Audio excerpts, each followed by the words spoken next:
দেখো আমি সকাল সকাল উঠে একদম পুরো রেডি হয়ে গেছি, কারণ যাব একটু গিন্নিকে নিয়ে একটু কাজে।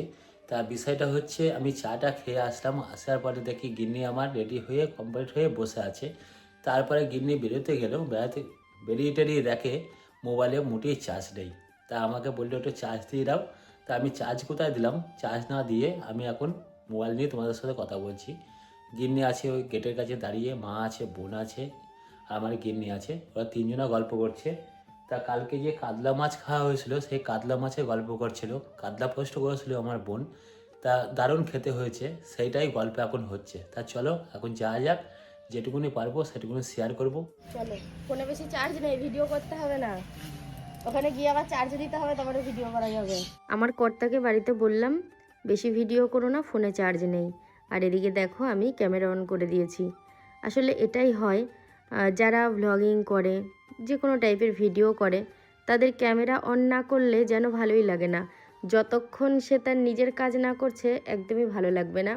তো দেখো কথায় কথায় কোথায় চলে এসেছি, সেই আমাদের অতি পরিচিত বিষ্ণুপ্রিয়া স্টেশন। যে স্টেশন থেকে আমরা সবসময় ট্রেন ধরি, যে স্টেশনটাকে তোমরা আমার ব্লগে অনেক কবার দেখতে পেয়েছো। তো সেই জন্যই। আর আমার কর্তার তো একটু মজা করার অভ্যেস আছে, তো মজা করেই ও কথা বলছে। আমি আমার কর্তাকে বলছি তুমি এখানটায় ওঠো আর মনে মনে ভাবো যে তুমি পাহাড়ে উঠছো। বলছে আমি একা কেন মনে করব, তুমিও মনে করো যে পাহাড়ে উঠছো। আসলে এই জায়গাটা দিয়ে উঠতে গিয়ে এমনটাই মনে হয়। আর চলে এসেছি সেই আমাদের অতি পরিচিত, আমার ভ্লগে তোমাদের দেখে দেখে চোখ পুরনো হয়ে গেছে, বিষ্ণুপ্রিয়া হল্ট। তো এখান থেকেই আমরা স্টেশন থেকে, মানে এই স্টেশন থেকেই আমরা ট্রেন ধরি। আর আমার বাড়ি কিন্তু নবদ্বীপে। নবদ্বীপ আর বিষ্ণুপ্রিয়া হল্ট একদম কাছাকাছি। আমার বাপের বাড়ি থেকে আবার নবদ্বীপ স্টেশনটা একটু কাছে হয়। দেখো বন্ধুরা কি বৃষ্টি পড়ছে। এখন আমি চলে এসেছি কোথায় যেন, ও বিধাননগর রোড জায়গাটার নাম। আর যাব হচ্ছে সল্ট লেকে। তো প্রচুর বৃষ্টি পড়ছে, একটু আগে তো আরও বৃষ্টি পড়ছিল। তো আমরা অটো থেকে নেমে একটা ছাতার নিচে দাঁড়িয়ে রয়েছি। একটু বৃষ্টিতে ভেজার সমস্যা থাকলেও আমার কিন্তু বেশ ভালো লাগছে। এরকম বৃষ্টি পড়ছে, কর্তা গিন্নি দুজনা বেরিয়ে পড়েছি।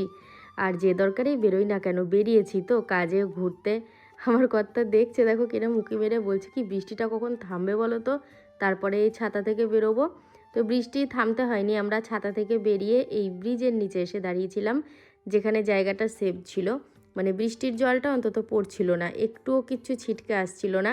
তো এইখানে বেশ কিছুক্ষণ দাঁড়িয়ে থাকার পরে যখন দেখলাম বৃষ্টিটা একটু কমেছে, তখন মানে আমাদের যেখানে যাওয়ার কথা, তো আমরা সেখানে চলে গেছি।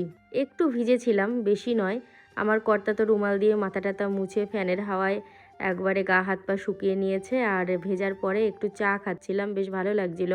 আমি না সবসময় লিকার চাই খাই, তো কি মন হলো আজকে দুধ চাই খাচ্ছি।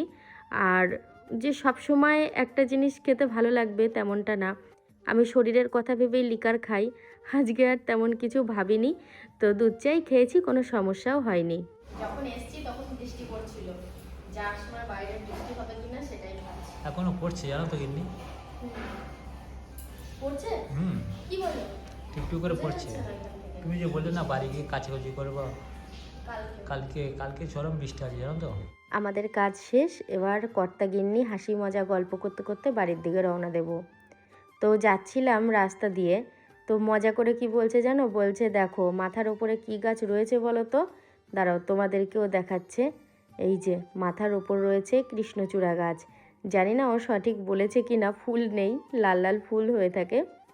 তো বলছে কি রাধা কৃষ্ণ ওই গাছের নিচে থাকতো, তাই তুমি আমি এখন গাছতলা দিয়ে হেঁটে যাচ্ছি। মানে কি বলবো, কোন কথা থেকে যে কোন কথায় চলে যায়, আর এত মজা করে। আর আমাদের এরকম হাসি ঠাট্টা মজা, একসাথে খাওয়া, একসাথে অনেকটা সময় কাটানো সারাদিনের মধ্যে, এসব দেখে শুনে আমার ঠাকুরজামাই কি বলে জানো, বলে কি কাউরির বোঝারই ক্ষমতা নেই যে তোমাদের এত বছর বিয়ে হয়েছে, তোমরা যেভাবে দুজনে মিলে হাসি খুশি মিলেমিশে থাকো আমাদের দেখেও ভালো লাগে। আমার শাশুড়ি মা কি বলে জানো, বলে কি আমার ছেলে বৌমা হাসি খুশি থাকবে, দুজনা ইয়ার্কি ঠাট্টা করবে, একসাথে বসে সময় কাটাবে, ঘুরতে যাবে, এগুলো দেখেই আমার শান্তি। আর দুজনা যদি মুখ গোমড়া করে থাকে আমার ভয় হয় যে ওদের নিজেদের মধ্যে কোনো অশান্তি হয়েছে কি না। আবার আমাদের মধ্যে যখন একটু ছোটোখাটো অশান্তিও হয়, তখন কিন্তু পুরো বাড়ির মানুষ আমার পক্ষে, আর ওর পক্ষে কেউ থাকে না। ও তখন নিজেই হেসে চুপ করে যায়, বলে আমি এই বাড়ির মানুষ, আমার মনে হয় না। আমার হয়েতে কেউ কিছুই বলে না, সবাই শুধু আমার বউর হয়ে বলে। সারাদিন ভাত পেটে না পড়লে দেখো পেটের খিদে তো আছে বলো। ওই জন্য কলা কেনা হয়েছে, একটা পেয়ারাও কিনেছি। তেমন হাবিজাবি কিছু খাইনি, কারণ হাবিজাবি খেলেই না পেটের সমস্যা হয়, শরীর খারাপ করে। তো সেই জন্য যেগুলো খেলে একটু পেটটা ভরবে আর ক্ষতিও না হবে সেরকম দেখে খাবার খেয়েছি। তবে পেয়ারাটা কেনার পর আমি একাই খেলাম, ওই জোর করে কিনে দিল, বললো পেয়ারা খাও একটা, দেখো ভালো লাগবে। আমিও না করলাম না। আর বারুইপুরের পেয়ারা ছিল এটা, গতকালকে গিয়েছিলাম বারুইপুর। আর হ্যাঁ, তোমরা কমেন্ট করেছো যে কলকাতা থেকে বারুইপুর অনেকটা দূরে। হ্যাঁ গো, আমরা ধরো ওই টালিগঞ্জের যে মেট্রো স্টেশন সেটা থেকে আমরা অটোয় করে গিয়েছিলাম কবরডাঙ্গা মোড়, সেখান থেকে আমাদের গাড়ি করে আবার নিয়ে যাওয়া হয়েছিল। অনেকটাই মানে দূরে কলকাতা থেকে, ঠিকই বলেছো। আর এই যে এখন চলে এসেছি বিষ্ণুপ্রিয়া স্টেশনে। দেখো যতটা যাতায়াত করেছি কিছু শেয়ার করা হয় না, ওই গাড়িতে গাড়িতে থাকি, যতটা পারি একটু আধটু শেয়ার করি। আর এখনও সেভাবে সন্ধে লাগেনি, বাড়ি যেতে যেতে সন্ধে লেগে যাবে। আর ওয়েদারটা দেখেছো কেমন ভেজা ভেজা আকাশ, মনে হচ্ছে যেন এই বৃষ্টিটা থামলে হয়তো বাড়িতে চলে এসেছি। সন্ধে প্রায় লাগে লাগে তখনই বাড়িতে ঢুকলাম। তারপরে প্রায় 1 ঘন্টা সময় কেটে গেছে, আমি ক্যামেরা অন করে তোমাদেরকে কিচ্ছু শেয়ার করিনি। প্রথম কাজ করেছি, নিজে তো ফ্রেশ হয়েছি, হাত পা ধুয়েছি, আর স্নান করিনি আজকে। ওয়েদারটা খারাপ, ভিজেছি বৃষ্টিতে, বলা যায় ঠান্ডা লাগে না করে তারপরে যদি লেগে জ্বর জ্বালা আসে তখন আরেক বিপদ হবে। আর আমার কর্তাকেও বলেছি তুমি স্নান করবে না। ও মানে পরপর 2 দিন রাতে স্নান করেছে, মানে বাইরে থেকে এসে ঠান্ডা লেগে গেছে, তার মধ্যে আজকে আবার ভিজেছে। না, পরপর 2 দিন, হ্যাঁ পরপর 2 দিন। প্রথম দিন মাথায় মেহেন্দি করেছিল, প্রথম দিন তার কোথাও যায়নি মেহেন্দি করে, তারপরে অনেক রাতে মানে মাথার শ্যাম্পু ট্যাম্পু দিয়ে ধুয়েছে, গায়ে টায়ে জল পড়েছে, সেই স্নানের মতোই। আর গতকালকে করেছিল, আজকে আর ওই জন্য করেনি। আর আমার ননদ কি কি স্পেশাল মেনু বানিয়ে রেখেছে তোমাদেরকে আজকেও দেখাবো।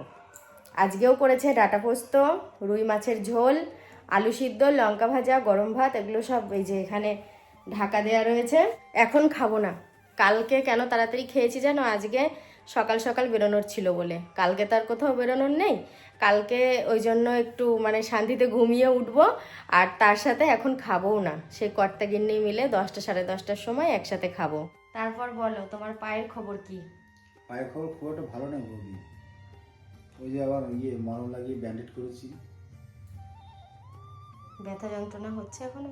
ব্যথা আছে প্রচুর। ওষুধগুলো খাচ্ছ না কি শেষ হয়ে গেছে? এখনো 2টো আছে, কালকে আর আজকে হলেই হয়ে যাবে। আর একটা ফাইল নিয়ে আসতে হবে। কি অবস্থা, আজকে কতদিন হয়ে গেল বলো? ওই তো আজকে আমাদের 27 দিন হচ্ছে। শ্রাদ্ধর 2 দিন আগে হয়েছে। না, যেদিন ঘাট কাজ তার 2 দিন আগে। 10 দিনের দিন হয়েছে আমার মনে আছে। তাহলে 10 দিন, আর এদিকে কতদিন হলো? তাই মশাই গত হয়েছে প্রায় 1 মাস। প্রায় 1 মাস। এই মঙ্গলবারে 28 দিন বেরিয়ে গেছে। হ্যাঁ, আমার তাহলে এরকমই হবে। 29, 30, হ্যাঁ 1 মাস। তোমার ওই 20 দিন, 20-22 দিন হয়ে গেল। তাহলে তাও তো একদিন কাজে গিয়েছিলে। আমার মাঝে একদিন কাজে গেলাম। এই 2টো দিন খুব উড়ে উড়ে বেড়ানো হলো, 2 দিন পর পর। কাল তো আমাদের এখানে পুজো। কালকে আমাদের এখানে ওই আষাঢ় নবমী মেলা হয় আর কি, সিদ্ধেশ্বরী মন্দির আছে, ওই মন্দিরে পুজো মেলা উৎসব একটা, সবার মধ্যে আনন্দ বইবে কালকে। বেশি আনন্দটা সুন্দরের বই নিয়ে। সুন্দরের পিছনে লাগতে কিন্তু আর বড়ও ছাড়ে না। ওর বান্ধবী আসবে, অলরেডি একজন এসে গেছে। গিন্নি গো, খিদে পাচ্ছে তো প্রচুর, সারাদিন তো পেটে ভাত পড়েনি, মুড়ি আছে আঁচড় আর ডিম দিয়ে গিয়েছে। তুমি তো এখনই আসলে। ওটো এখনই আসলো, এসে বলছে খুব খিদে পেয়েছে। আমারও খিদে পেয়েছে, তো খাবার দাবার রেডি করাই আছে, বাড়বো তাইলেই হবে। আসো দেখি। টাইমটা তো অনেক হলো, 10টা। এই যে এটা হলো, হ্যাঁ ডাঁটা পোস্ত, ডাঁটা আর আলু একসাথে, এটা চাল কুমড়োর ডাঁটা। আচ্ছা। আর এখানে রয়েছে মাছ, আলু দিয়ে মাছের ঝোল হয়েছে। আর এইখানে রয়েছে, দেখো বসে নি, আমি আগে বসে নি, গরম গরম ভাত। বাবা কত ভাত! বাবা লঙ্কাগুলো তো সাজানো। বললো আলুতে 3টে শিং গজিয়েছে। দুটো তোমার একটা আমার। এই একটা প্যারাসিটামল খাওয়া, ভাত খাওয়া আছে ঘরে, খেয়ে নেবো। হুম, গ্যাসের ট্যাবলেট আছে, হ্যাঁ আছে, খেয়ে নিলাম। খাওয়া দাওয়াটা করে নি তাহলে। খেয়ে নাও, বসো, ক্যামেরা অফ করে আগে খেয়ে নাও।